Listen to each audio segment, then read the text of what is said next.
Père et du Fils et du Saint-Esprit. Amen. Je vous salue Marie, pleine de grâce, le Seigneur est avec vous.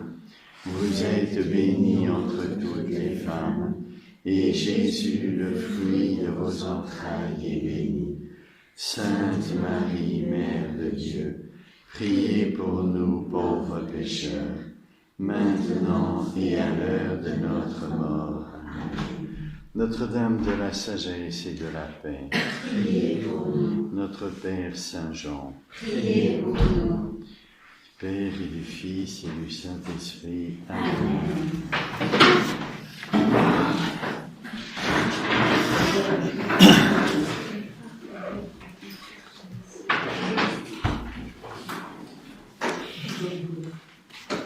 Alors aujourd'hui, nous allons faire un petit exercice qui n'est pas habituel, c'est-à-dire qu'on va laisser Aristote de côté pour réfléchir un petit peu ensemble sur la première vertu cardinale, puisque vous vous rappelez que nous étions, en suivant Aristote, le parcours de réflexion à la recherche du bonheur. Aristote cherche comment vivre du bonheur et quel est le parcours qu'il faut faire pour atteindre ce bonheur, face à Platon qui avait une vision complètement univoque des choses, c'est-à-dire que le bien pour Platon avait toujours la même signification, simplement il était plus ou moins limité parce que participait plus ou moins. Et Aristote s'insurge contre ça parce que ça ne colle pas à l'expérience. Le bien est divers et multiple. Et donc il n'a pas toujours la même signification. Il a une signification qu'il appelle analogique. C'est-à-dire, les biens sont des réalités qui m'attirent. Le propre du bien, c'est d'exercer une attraction. Et parmi ces biens qui m'attirent, il y en a de multiples. Et donc on ne peut pas dire que le bien a toujours la même signification. En particulier, le bien commun de la cité, c'est quand même pas la même chose qu'un bien personnel. Vous voyez, c'est autre et autre. Le seul point commun, c'est que tous les deux sont motivation d'une activité. C'est-à-dire le bien commun, je me mobilise pour le fabriquer. Et puis un bien personnel, par exemple une personne humaine, elle m'attire. Donc parce qu'elle m'attire, je vais mettre en œuvre des activités pour la rejoindre et m'unir à la personne qui m'attire. Des deux côtés, le bien motive l'activité humaine.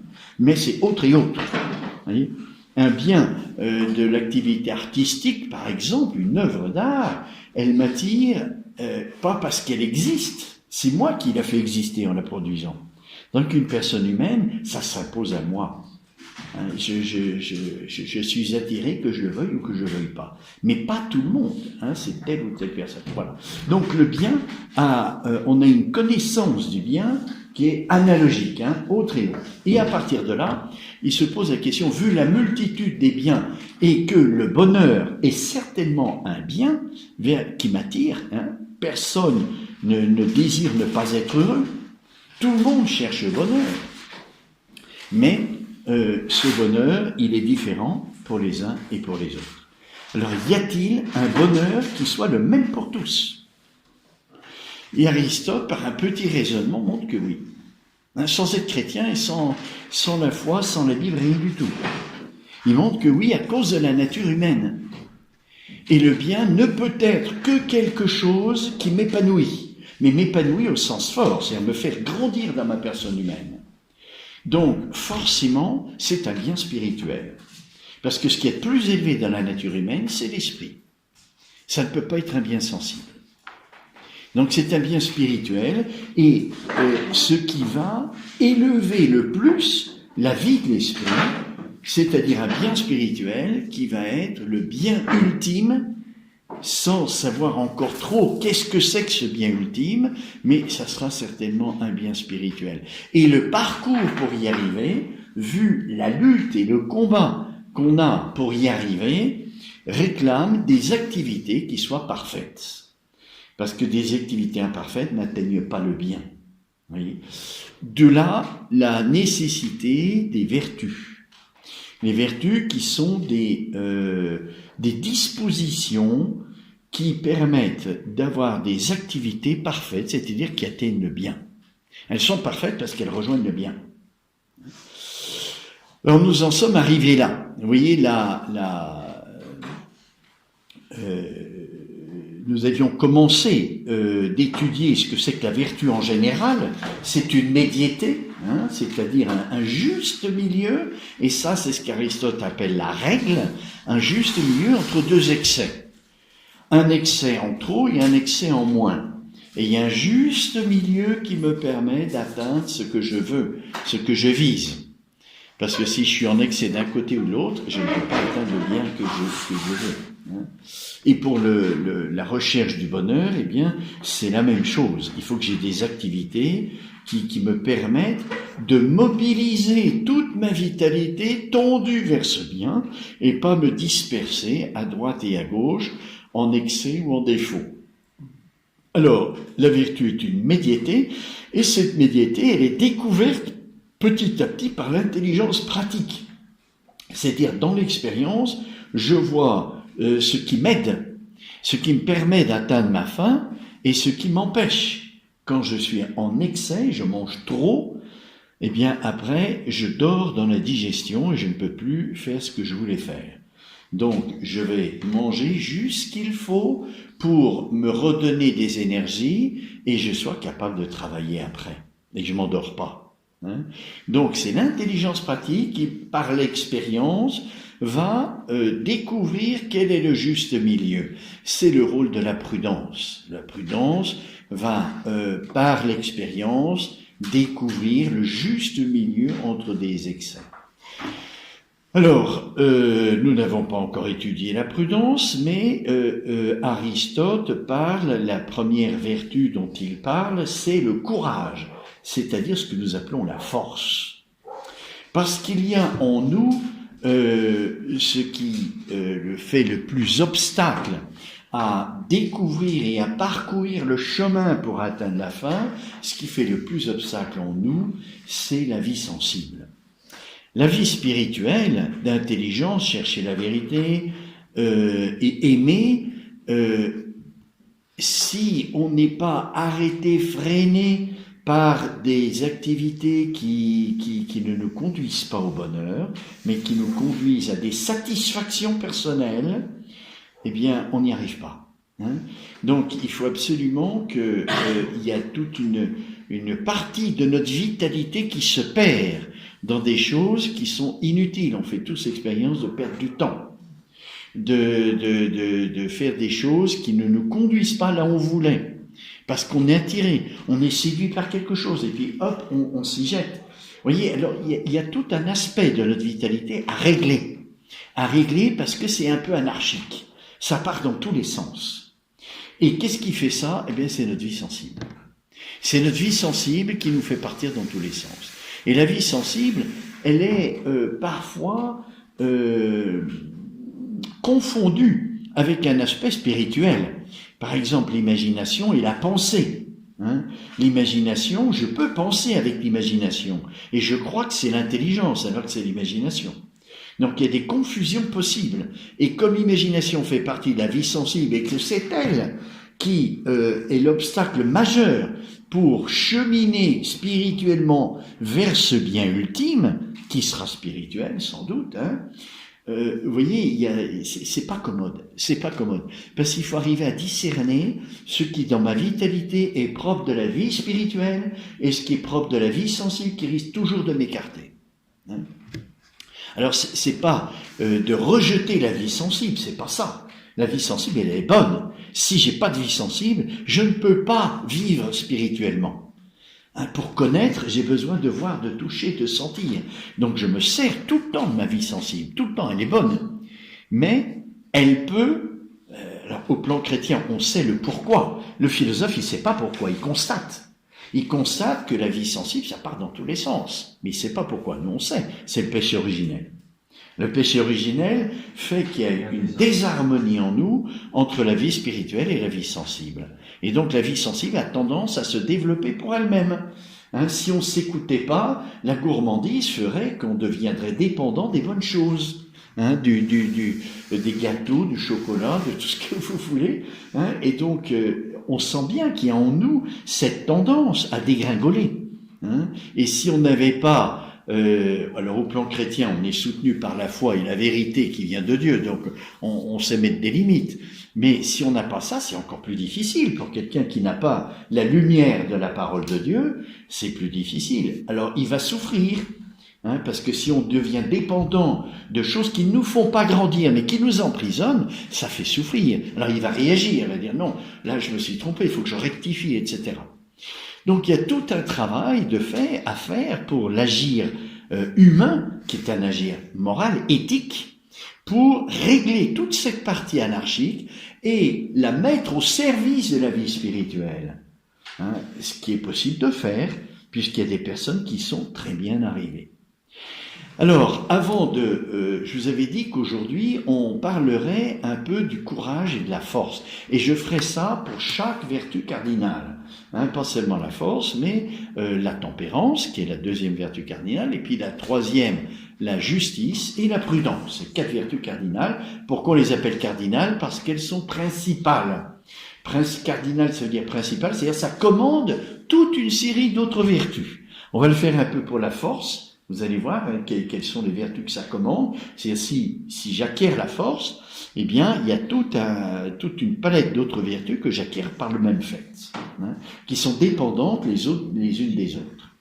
Alors, je vais d'abord vous faire le schéma de ces facultés sensibles qui sont en nous. On a 2 facultés sensibles principales qui organisent et qui est la source de toute notre vie sensible. Donc c'est pas très compliqué, il y en a que 2. L'agir humain, il est en fonction du bien et du mal. Donc ces 2 puissances sensibles, ces 2 sources d'opération de vie sensible, elles seront par rapport au bien et au mal.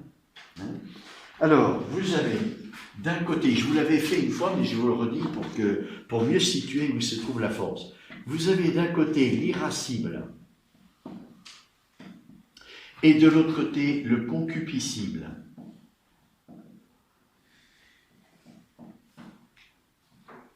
Voilà. Alors, qu'est-ce qui fait la différence entre les deux? Eh bien, c'est très simple. L'irascible, c'est par rapport au bien ou au mal difficile. Tandis que le concupiscible, c'est par rapport au bien et au mal facile. Je vais donner un exemple. Qu'est-ce que ça veut dire, mal difficile? Voilà. Donc, le chocolat, qui est la grande expérience que tout le monde fait.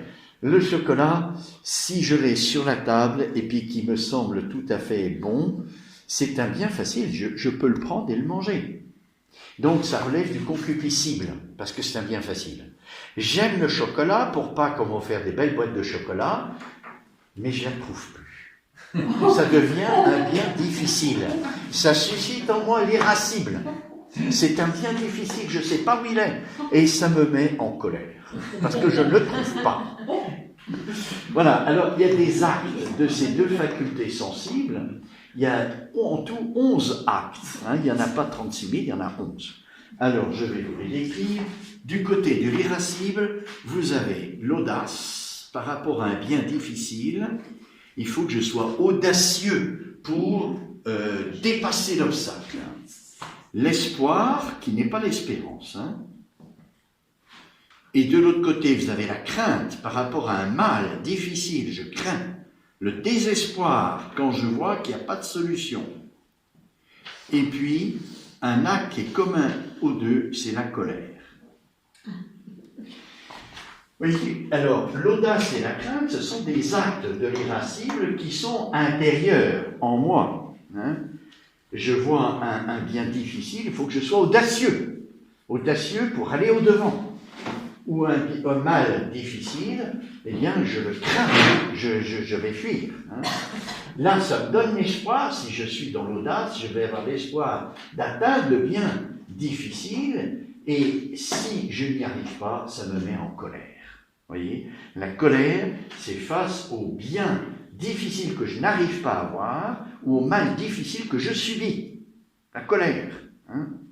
De l'autre côté, vous avez un peu la même chose. Vous avez l'amour, qui n'est pas l'amour spirituel, c'est un amour sensible, passionnel. Le désir et la joie. Et puis de l'autre côté, vous avez la haine, mais la haine passionnelle, la fuite et la tristesse. Voilà. Alors là, c'est pareil, hein. Vous avez l'amour, c'est l'attraction que ce bien sensible exerce sur moi. J'aime ce chocolat, je suis attiré, je le désire, et quand je le mange, je suis satisfait, je suis joyeux. Face à un mal facile, je le déteste, je ne l'aime pas, mais une haine passionnelle, pas volontaire, attention. Hein.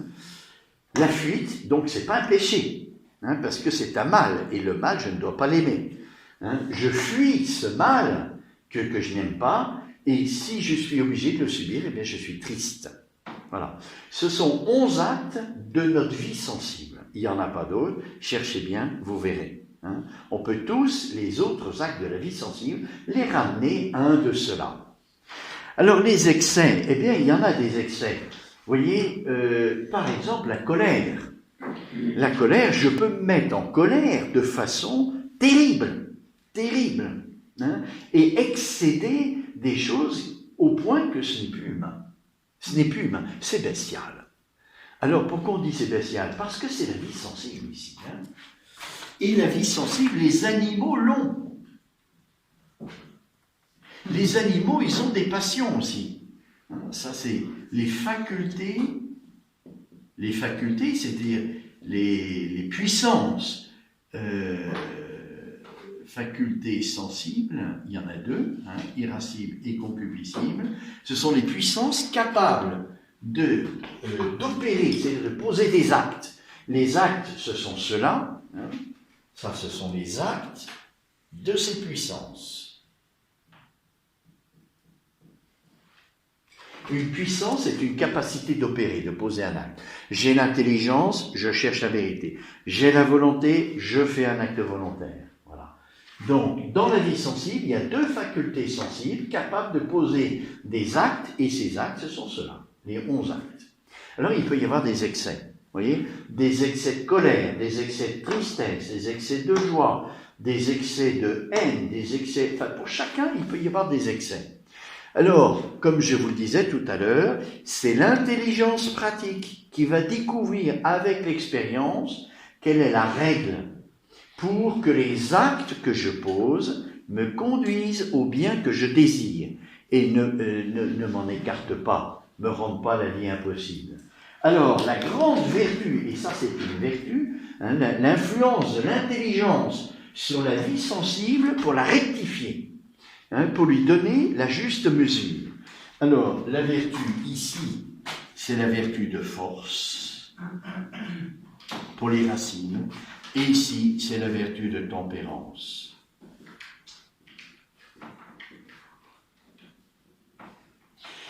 Voilà, alors ce tableau, Aristote ne l'a pas fait, ça vient de saint Thomas d'Aquin, hein, bien sûr, qui a eu une analyse très fine de la vie sensible, hein, mais on peut la reprendre en philosophie parce que, vous voyez, il n'y a rien de la foi, il n'y a rien, et c'est tout lié à l'expérience que l'on fait. Hein.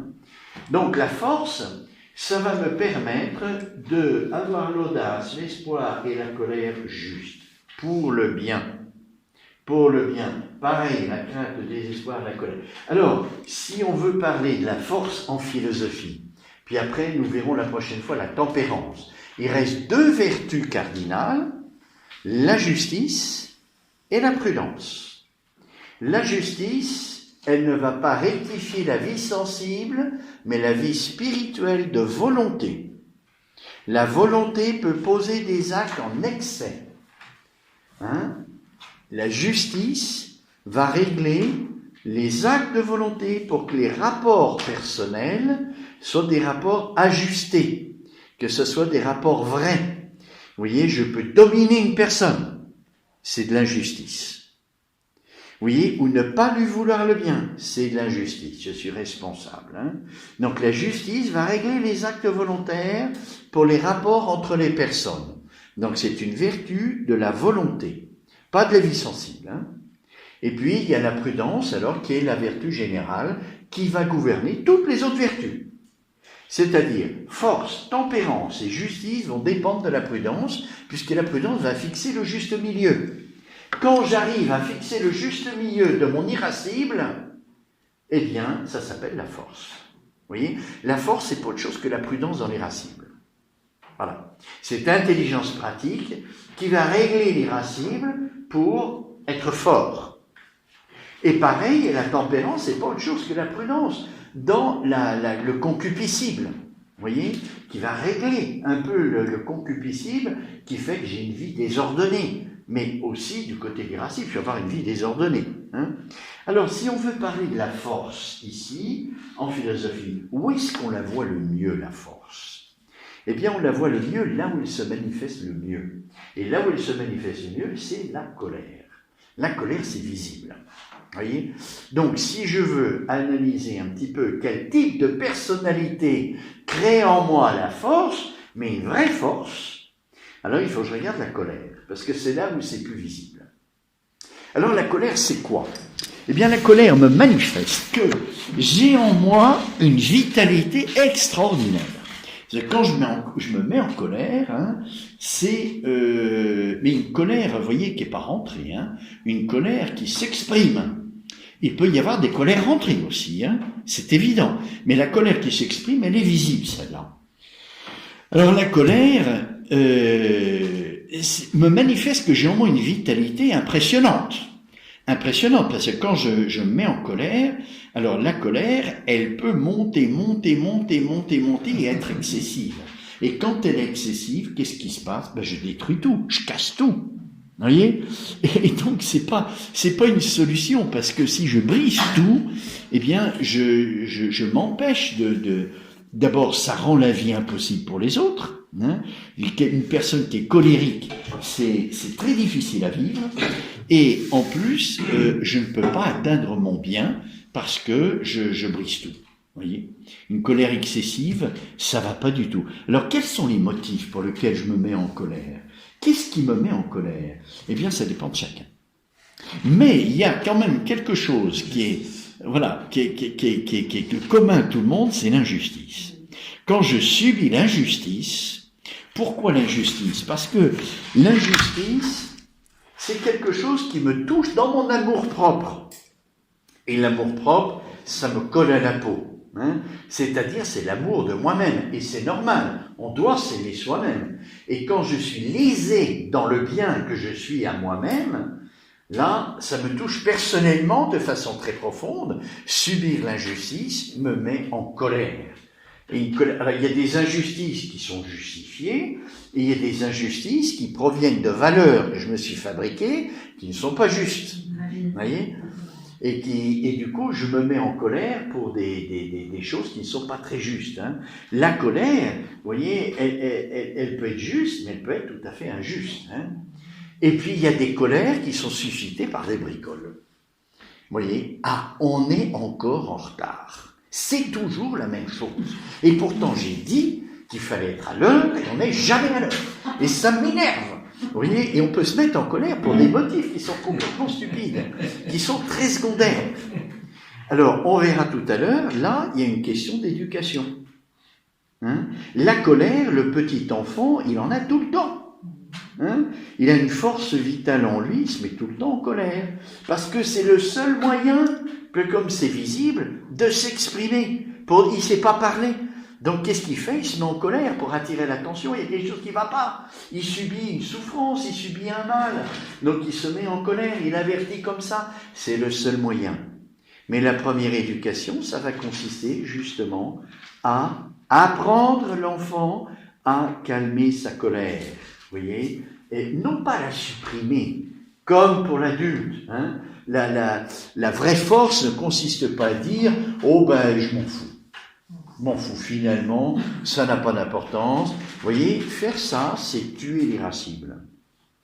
Et ça, j'ai pas le droit. Hein, l'irascible, c'est quelque chose de bon. C'est quelque chose qui me permet d'aller de l'avant, de dépasser des obstacles, de conquérir. Voyez ? Donc, quand je suis fort, je suis un homme conquérant. Quand je n'ai pas la vraie force, eh ben non, ça va pas. Hein. J'ai une force extérieure, artificielle, qui ne tient pas finalement. Hein. Alors la colère, il peut y avoir des motifs justes, il peut y avoir des futilités, et il peut y avoir des fausses colères, hein, des colères qui ne sont pas du tout là. Alors maintenant, on voit bien que quand on se met en colère, alors d'une part la colère peut être alimentée par la colère elle-même, hein, c'est-à-dire on se nourrit de la colère et puis ça augmente et plus on y pense, plus ça nous énerve et plus on se met en colère, jusqu'au point que on risque de faire des actes qui sont irréparables, hein, parce que un homme en colère, il est pire qu'une bête, hein. Vous voyez, et on sent très bien que c'est bestial, parce que c'est la vie sensible. Quand il n'y a pas la lumière de l'intelligence qui vient modérer tout ça, on voit bien que c'est bestial. Hein, c'est la bête qui est en nous, hein, et que quand elle n'est pas assumée par la vie spirituelle, eh bien, c'est terrible. Vous voyez, dans les pays où il n'y a pas la religion chrétienne, par exemple, eh bien, il y a des mœurs qui sont parfois bestiales. Hein. Vous voyez, dans la culture païenne, il y avait des sacrifices humains, il y avait des choses comme ça, hein, parce qu'il y a pas la lumière de l'intelligence qui discerne que ce bien, c'est un bien qui me dépasse, et donc je n'ai aucune autorité pour le dominer ou le détruire. Hein. Donc, vous voyez bien que la colère, ça donne on dit qu'il y a des personnes qui sont irascibles, hein, c'est-à-dire que elles ont cette vitalité qui leur permet d'avancer, mais qui doit être très régulée, hein, sinon ça devient infernal. Hein. Et ça s'apprend depuis tout petit. Si on n'éduque pas la colère de l'enfant, après ça fait une personne adulte colérique, invivable. Donc il y a quelque chose dans l'éducation qu'il faut faire des tout petits. Hein. Sinon, et c'est pour ça qu'on dit que la première éducation, c'est la nourriture. Parce que la nourriture, c'est le bien le plus vital. Donc le bien le plus nécessaire, pour lequel on se met le plus facilement en colère. Hein.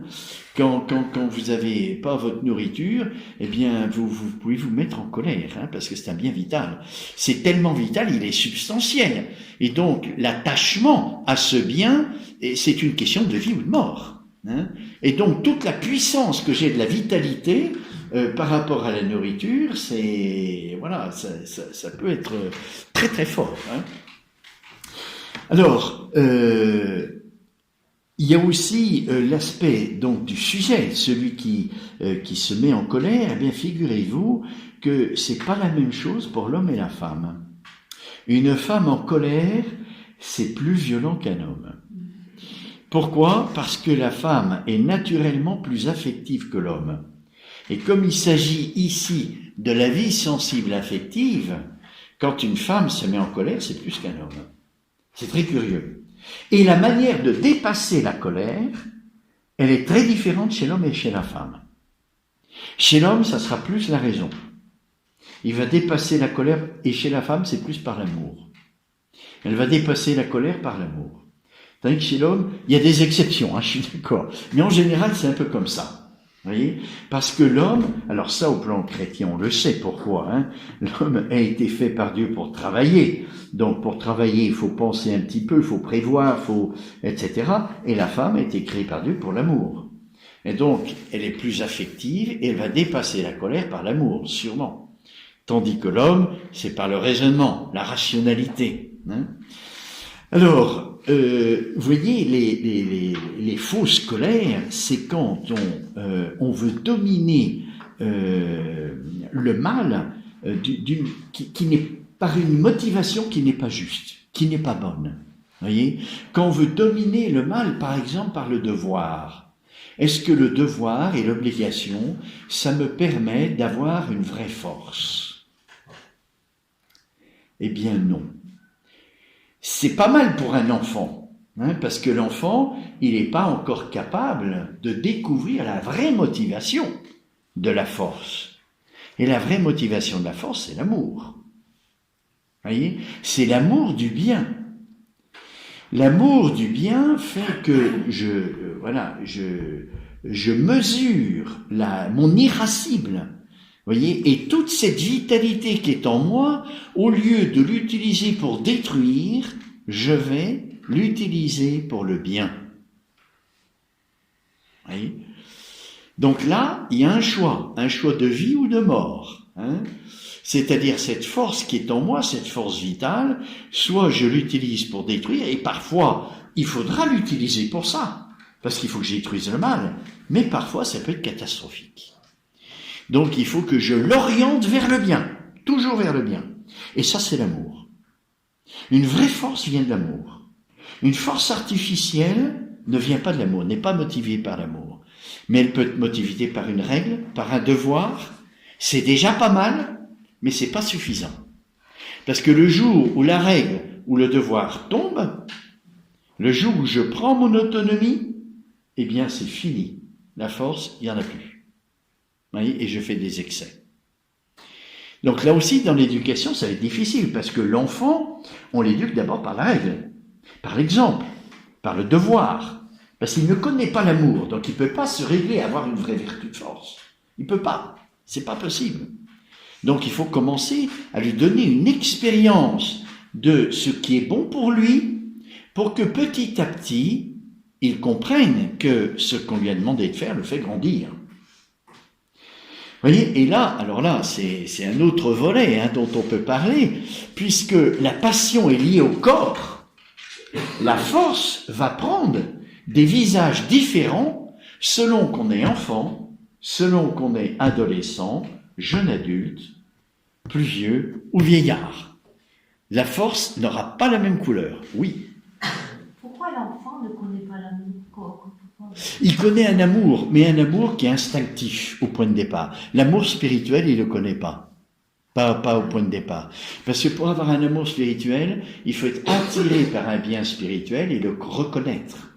C'est l'intelligence qui discerne où est le bien et qui suscite l'attraction. C'est pas la connaissance qui suscite, mais le fait de connaître le bien, c'est ce bien qui va m'attirer. Donc il faut que je connaisse. Vous voyez, la connaissance, elle est fondamentale par rapport à l'amour. C'est-à-dire, l'amour n'est pas mesuré par la connaissance du bien, mais par le bien lui-même qui m'attire. Mais pour ça, il faut que je connaisse. Et l'enfant, l'intelligence, il y a tout. Il a l'intelligence, il a la volonté, parce que au plan chrétien, mais même au plan philosophique, mais on l'a pas fait, on peut pas en parler beaucoup là maintenant, Dieu a créé l'âme, où il y a l'intelligence et la volonté. Mais ils ne peuvent pas s'exercer, parce que le corps n'est pas assez développé. Pour que l'intelligence et la volonté s'exercent, il faut que le corps soit suffisamment développé, c'est-à-dire qu'il ait des expériences sensibles. Au début, l'enfant, il ne voit même pas. Vous voyez, la vue, petit à petit, se développe.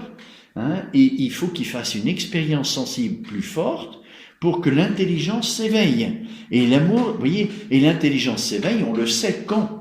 C'est quand l'enfant pose des questions. Qu'est-ce que c'est, pourquoi, toute la journée, à 4-5 ans. Les filles, c'est plus précoce, puisqu'elles sont plus affectives, donc elles s'ouvrent plus à la vie facilement que le garçon, qui est plus dans la tête.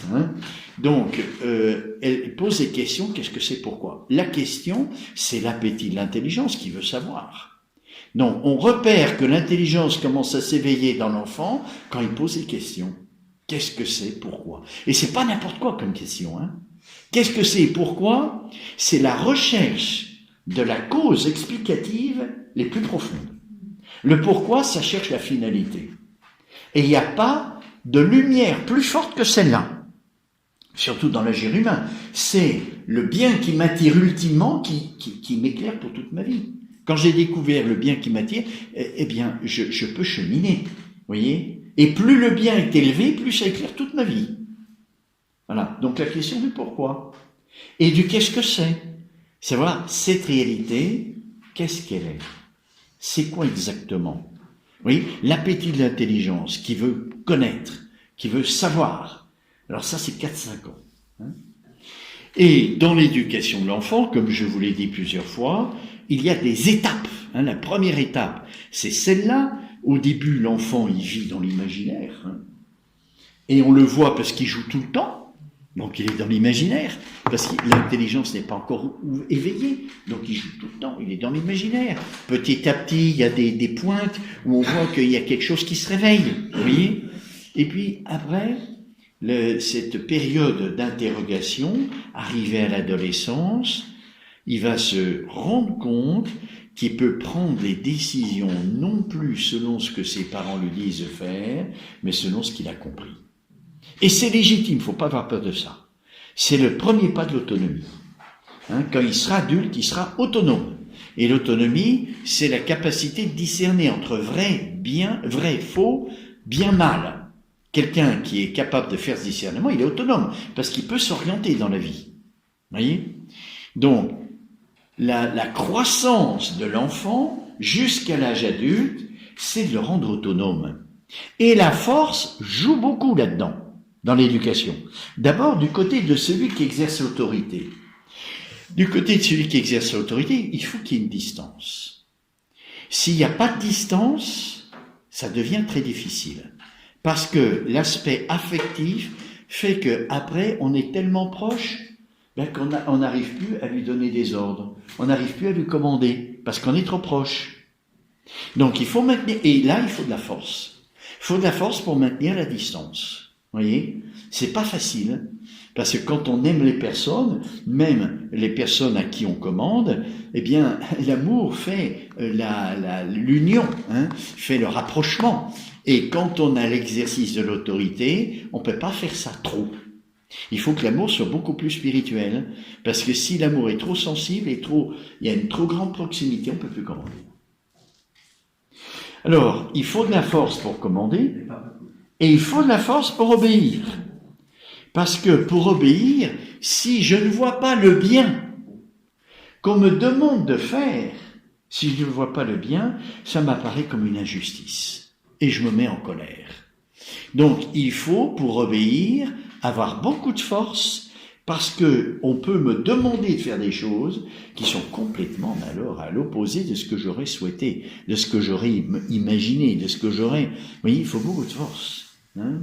Alors, l'obéissance se fait bien sûr dans une recherche de vérité, une collaboration, mais en fin de compte, c'est l'autorité qui décide à la fin, hein, qui doit...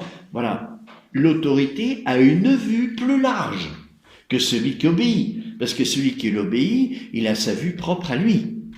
Mais l'autorité, normalement, elle est extérieure, justement, à cause de la distance, elle est extérieure et elle voit un peu mieux. Donc, elle peut demander des choses qui ne conviennent pas du tout à l'autre, mais qui pourtant sont bien. Et quand celui qui obéit fait l'expérience que grâce à l'obéissance, il a progressé, et ça on a tous fait l'expérience, les enfants le font tout le temps, hein, parce que ils ont aucune expérience de vie, donc en obéissant, et ben ils découvrent qu'ils grandissent, pas seulement physiquement, mais aussi spirituellement ils grandissent. Ça leur donne confiance dans l'autorité, et ça leur permet d'acquérir une douceur. Alors voilà, la douceur est un fruit de la force. C'est un fruit de la force. Vous voyez, une force qui n'est pas pour le bien, qui n'est pas orientée vers le bien, que ce soit par rapport à un mal difficile ou un bien difficile, ça ne rend pas du tout.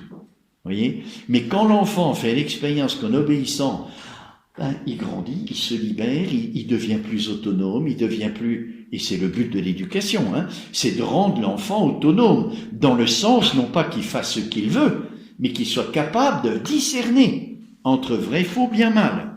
Hein. Donc là, il y a toute une acquisition, et pour ça, il faut l'obéissance au point de départ, parce qu'il ne peut pas faire ce discernement. Il n'a pas l'intelligence, il ne peut pas faire le discernement. Donc il faut que les parents le fassent pour lui. Mais à un moment donné, quand son intelligence s'est éveillée à l'adolescence, il va se dire, mais moi je peux prendre mes décisions selon ce que j'ai compris. Et c'est normal. C'est ce qui fera l'âge adulte, quand il sera autonome. Donc il ne faut pas avoir peur de ça. Mais il faut exercer l'autorité d'une autre manière. Hein, c'est-à-dire accompagner cette croissance de l'intelligence en aidant l'enfant à discerner. Il ne s'agit pas de dire, maintenant il est autonome, il fait ce qu'il veut, Non, pour ça, il faut qu'il soit capable de discerner. Sinon, il va dans le fossé, il va dans le décor. Donc, il faut que cette capacité de discernement, grâce à l'éducation des parents qui vont l'interroger, qui vont l'aider à réfléchir, pour qu'il soit capable petit à petit de discerner. Vous voyez, par exemple, au point de vue affectif, les parents vont être très attentifs aux amis qu'ils se choisissent. En interrogeant, en lui disant, mais tu es sûr que cet ami, là, il va te faire grandir, ou est-ce qu'il va te dissiper à l'école, et tu vas faire des bêtises avec lui, c'est très bien, mais tu n'apprends rien, et tu peux pas grandir. Tu vois, un enfant, il veut être un adulte, toujours. Et il faut le prendre dans les désirs vrais qu'il a, d'être adulte.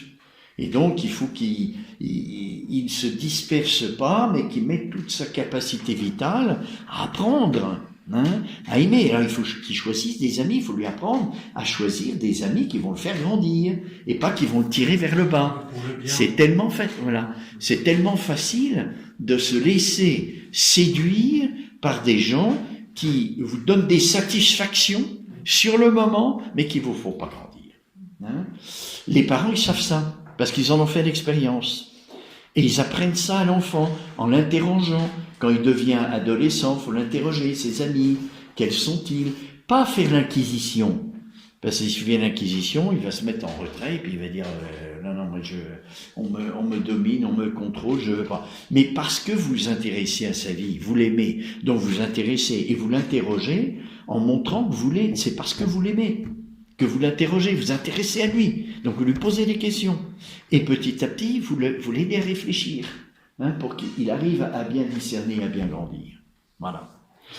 Donc la force, elle est très importante dans l'éducation, aussi bien du côté de celui qui commande que du côté de celui qui obéit. Et du côté de celui qui obéit, s'il fait cette expérience de grandir grâce à l'obéissance, eh bien, ça l'ouvre à la transcendance. Parce que ça l'ouvre à quelque chose qu'il ne connaît pas. Mais grâce à l'obéissance, il va avoir un bien qu'il ne connaissait pas, mais qu'il acquiert grâce à l'obéissance. C'est-à-dire, en s'appuyant sur l'autorité, il peut atteindre des sommets que tout seul, il n'aurait jamais pu. Vous voyez? Alors, moi je pense tout ça, alors au plan chrétien, c'est une parenthèse, au plan chrétien. Vous voyez, quand les Juifs, par rapport à Jésus, mais on le connaît, il est charpentier de Nazareth, dit que le Messie, on ne saura pas d'où il vient. Et que répond Jésus? Il n'essaye pas de se défendre des guérisons qu'il a fait le jour du sabbat, etc. Mais si vous demeurez dans ma parole, vous serez mes disciples. Ma parole, si vous la suivez, c'est-à-dire si vous vivez de la lumière que je vous donne, vous allez faire l'expérience d'un bien supérieur que vous n'avez pas pour le moment. Vous êtes esclave du péché. Si vous suivez ma parole, vous allez acquérir un bien nouveau et ça vous ouvre à quelque chose que vous ne connaissez pas. Tandis que là, vous vous fermez. C'est le charpentier, fils de Nazareth, on le connaît. Et donc vous refusez ma parole. Vous n'entrez pas dans ma parole. Mais si vous faites l'expérience de faire confiance, vous allez voir qu'en obéissant, eh bien vous allez grandir. Et du coup, ça vous ouvre à quelque chose que vous ne connaissez pas. Vous voyez, la vie contemplative, pourquoi il y a l'obéissance? C'est à cause de ça. Dans la vie contemplative, dans les religieux, vous voyez, on fait vœu d'obéissance. Parce que l'obéissance nous permet de grandir et ça nous ouvre à quelque chose qui nous dépasse. Et c'est très bon. Alors, l'éducation de l'enfant, c'est la même chose. Vous voyez, ça l'ouvre à la vie contemplative. De manière affective, il fait l'expérience qu'il grandit. Et ça l'ouvre à quelque chose qu'il ne connaissait pas du tout. Donc, il n'est plus dans sa vie mesuré par ce qu'il connaît. Oui. Et c'est là le passage à l'adolescence, où l'enfant commence à acquérir son autonomie. il faut absolument guider cette croissance de l'intelligence. Et si vous la guidez, vous l'orientez, vous l'aidez à s'épanouir, il ne vous fera pas du tout de crise d'adolescence.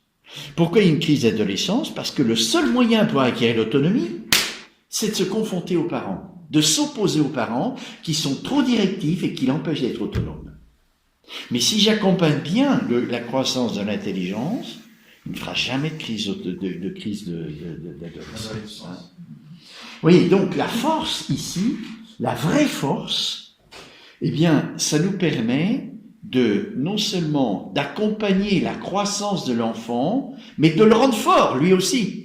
Parce qu'il va se rendre compte qu'en obéissant, et c'est pas commode, il faut de la force pour obéir. Et il faut faire l'expérience que c'est un bien qui va le faire grandir. Donc, il faut de la force pour obéir. Et s'il obéit, eh bien, il fait des actes de force, il va devenir fort, quelqu'un de fort. Oui, c'est exactement le contraire de ce qu'on entend dans le monde. Hein. Vous obéissez, vous aliénez.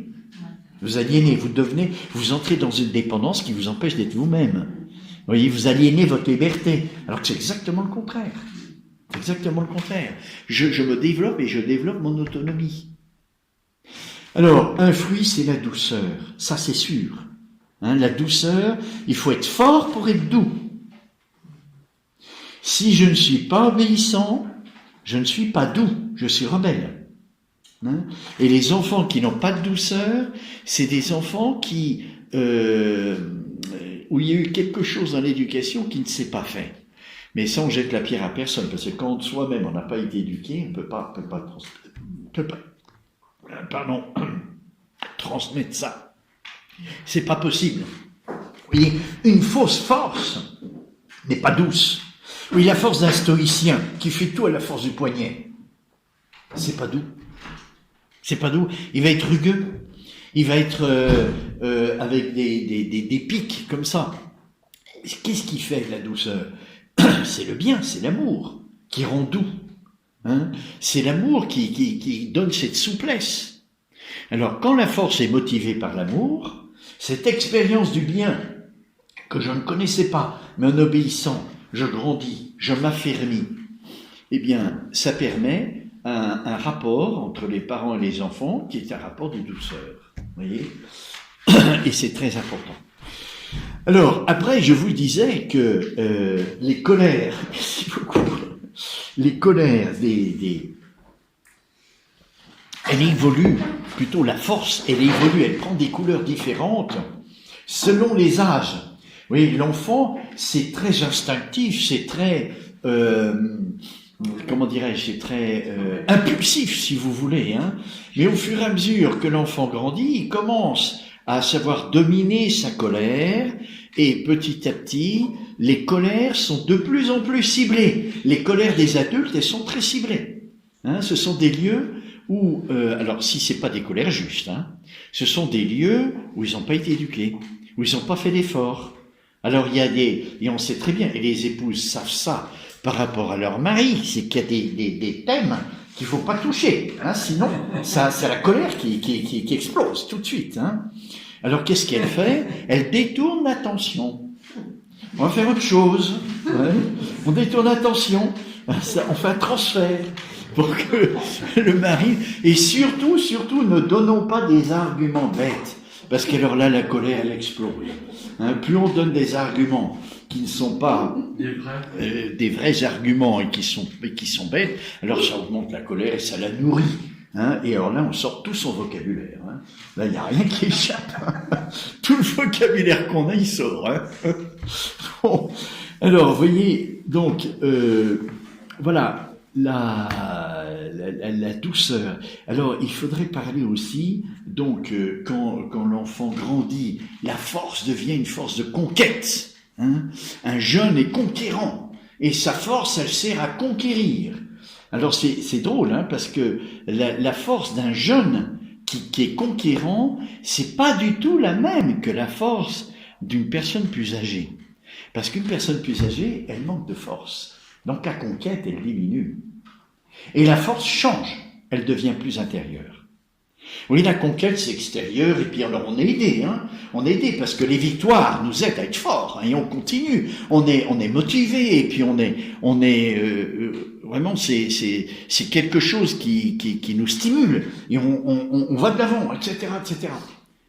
Quand on vieillit, et qu'on s'aperçoit qu'on n'a plus la force qu'on avait avant, alors la force, elle devient tout intérieure. Et elle devient une supportation. C'est-à-dire, je supporte. Il faut beaucoup de force pour supporter. Hein? Vous voyez, c'est tellement facile de réagir par la justice. Parce que la justice, c'est direct, c'est net. Hein? Mais pour que la miséricorde puisse venir, il faut supporter. Vous voyez? Pour laisser place à toute la miséricorde, il faut supporter, il faut être capable de supporter. Et saint Thomas, alors là on n'est plus en philosophie, mais saint Thomas dira, il faut plus de force pour supporter le mal que pour conquérir le bien difficile. C'est ce que Jésus a choisi à la croix. Il a orienté toute sa vitalité vers le bien, en supportant le mal. C'est-à-dire nous sauver. Voyez ? Donc plus je vieillis, plus la force s'intériorise. Elle devient, parce que je ne suis plus capable de faire des conquêtes. Et donc plus la force s'intériorise et je deviens une personne profonde, sage, hein, capable de supporter pour laisser la place à cette miséricorde. La force me permet de durer dans le temps. Ah, voilà une autre conséquence de la force. Hein, dans le devenir, ça joue beaucoup la force. La persévérance. Mais la persévérance, est-ce que je peux dire « je suis persévérant dans l'amour du chocolat » ? Non, c'est pas une vraie persévérance. Hein. Alors, où est la persévérance ? C'est dans le combat. La force qui se déploie dans la lutte et dans le combat me rend persévérant. Voyez, il faut beaucoup de force pour tenir bon, jusqu'au bout. Et plus on vieillit, plus c'est cette persévérance dont j'ai besoin, de tenir bon, hein, de tenir bon à la vérité, au vrai amour, et parce que dans le monde dans lequel je suis, elle m'oriente tout autrement. Hein, il faut qu'intérieurement, je sois très très fort pour tenir aux valeurs vraies, hein, et pour résister aux pressions du monde, aux influences du monde, il faut une vraie force. Hein. Alors je persévère. Et plus je vieillis, plus je rentre dans la persévérance. Quand on est jeune, on est porté par les réussites qu'on a. Donc il n'y a pas de persévérance. Il y a des luttes, il y a des combats, mais je gagne. Hein, je gagne, je fais un sommet en montagne, je suis victorieux et ça me stimule pour en faire plein d'autres. Là, il y a une persévérance, bien sûr, hein, parce qu'il y a la fatigue, mais c'est plus facile. Quand je vieillis, la persévérance est plus intérieure, c'est plus difficile. Vous voyez ? Et donc, ça me fortifie intérieurement. Je deviens une personne forte, intérieurement. La fidélité. Persévérance, fidélité. Est-ce que c'est la même chose ? Non.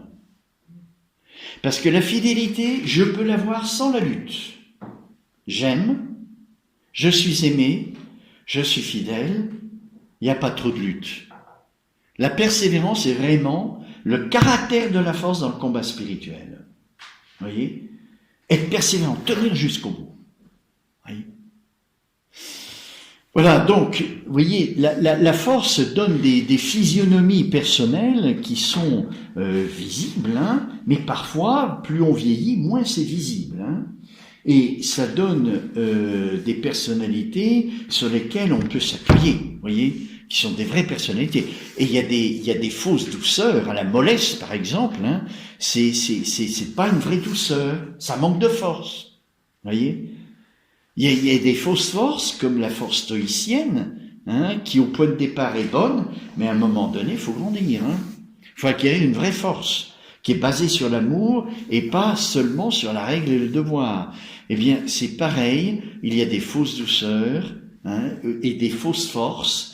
Hein, vous voyez, dans la supportation, par exemple, hein, quand on est plus âgé, la fausse force consiste à relativiser tout, tellement de toute façon, moi je laisse tomber parce qu'on peut rien faire et puis de toute façon, ça sera toujours comme ça. Ouais, ça c'est pas la force. Hein.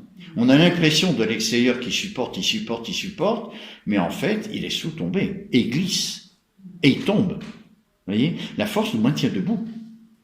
Il nous maintient, voyez, vertical. Hein. C'est quelque chose de très important pour la vie spirituelle. Vous voyez, comme la force nous empêche de déraper, de dégringoler, de glisser.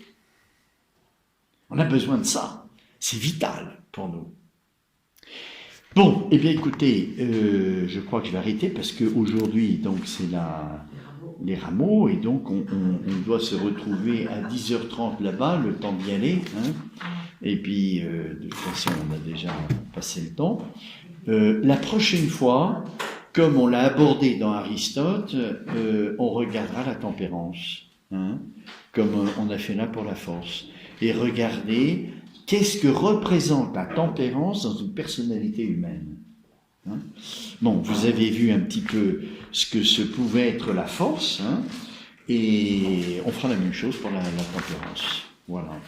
La prochaine fois, c'est le 7 mai, je vérifie, mais je crois que c'est ça. Hein.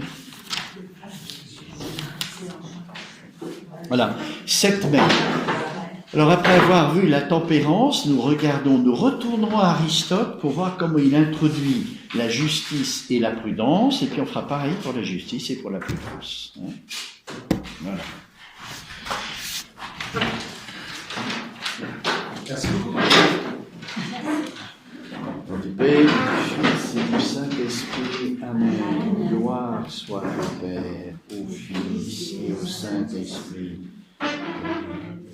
qui était et qui vient dans les siècles des siècles. Amen.